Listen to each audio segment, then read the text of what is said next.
Diabetes মানে হলো অতিরিক্ত চর্বি কোষে জমে ওভারলোড হয়েছে। এই ওভারলোডটা আমি করেছি, আর কোষটা আমার খালি করার দায়িত্ব। আমার কোষ জাহাঙ্গীর কবির খালি করতে পারবে না, জাহাঙ্গীর কবিরের কোষ হ্যাঁ খালি করতে পারবে।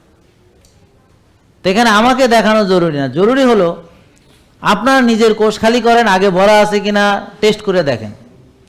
তাহলে কোষ ভরা আছে না খালি আছে, টেস্টের নাম কি? হোমা আইআর, ইনসুলিন রেজিস্ট্যান্স। কত থাকলে ভালো? 1। সবাই বলেন, বলেন হোমা আইআর 1 থাকলে ভালো। তা এখন আপনার কত জানি না, গুড। তাহলে জানতে হবে, জানলে আপনার ওভারলোড যদি থাকে সেটা কমাইতে হবে। আমরা আপনাদেরকে যে খাদ্য তালিকা দেই, এটা আন্দাজে কাউকে খাদ্য তালিকা এখানে দেওয়া হয় না। আপনার হোমায়ার বেশি থাকলে অথবা ইনসুলিন বেশি থাকলে বা সুগার বেশি থাকলে বা টিজি বেশি থাকলে আপনার খাবারগুলো যাদের এগুলো নর্মাল তাদের মতো হবে না। বা আপনার যদি এইচডিএল কম থাকে তাহলে এইচডিএল বাড়ানোর জন্য আমার ডাক্তার পুষ্টিবিদ আপনাকে খাবারের জন্য স্পেশালি তাগিদ দেবে। আপনার যদি ভিটামিন ডি কম থাকে তো ভিটামিন ডি, কোলেস্ট্রল দরকার।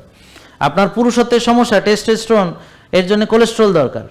আপনার মেয়েলি সমস্যা, ইস্ট্রোজেন, প্রজেস্টেরন, এগুলোতে দরকার কোলেস্ট্রল দরকার। তাহলে আমরা আপনার যে হরমোন টেস্ট করি, আমরা যে আপনার ভিটামিন ডি টেস্ট করি, এর কারণ হলো আমরা ওটার আলোকে খাবারগুলো ঠিক করব।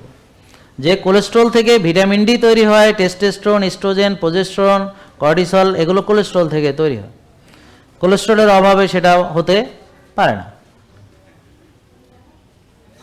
তারপর যার চিনি বেশি সে কেন এত চিনি খাবে? যার ইনসুলিন বেশি তাকে ইনসুলিন কম আসে শরীরে, সেই ধরনের খাবার চুজ করতে হবে। যার হোমায়ার বেশি তাকে কোষ খালি করতে হবে, তাকে আরও বেশি খাওয়ানোর কোনো মানে নেই, তাকে রোজা রাখতে হবে। এজন্যে প্রতিটা আমাদের যারা আসবে সবাইকে আমরা এক একজনকে এক এক রকম খাবারের লিস্ট হবে, সেটা নির্ভর করবে এই রিপোর্টের আলোকে। তা আপনাকে আমাদের ডাক্তার পুষ্টিবিদ আপনাকে টেস্টের রিপোর্টের আলোকে খাবার নির্ধারণ করবেন। ধরেন কারো ওজন বাড়াইতে হবে, তার মাসেল বিল্ড করতে হবে, তখন তাকে প্রোটিন বেসড খাবার খেতে হবে। কারো ওজন কমাইতে হবে, তাকে মূলত ফ্যাট অ্যাডাপ্টেশন করে, তাকে ফ্যাট বার্নিং করে, তাকে বেশি বেশি রোজা রাখতে হবে যেন সে ফ্যাট বার্ন করে, কোষ খালি করে।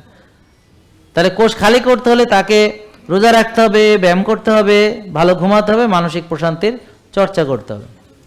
ওজন বাড়াইতে হলে তাকে ভালো প্রোটিন খেতে হবে, তাকে জিম করতে হবে, তাকে 8 ঘন্টা ঘুমাইতে হবে। এভাবে সে মাসেল বিল্ড করবে, ওজন বাড়বে স্বাস্থ্যকরভাবে। তাহলে যার যেটা দরকার তাকে সেটা দিতে হবে।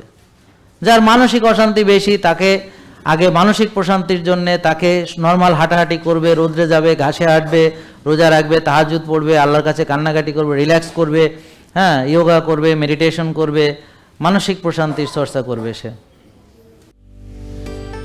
জেকে লাইফস্টাইল, ওষুধ মুক্ত সুস্থ জীবন।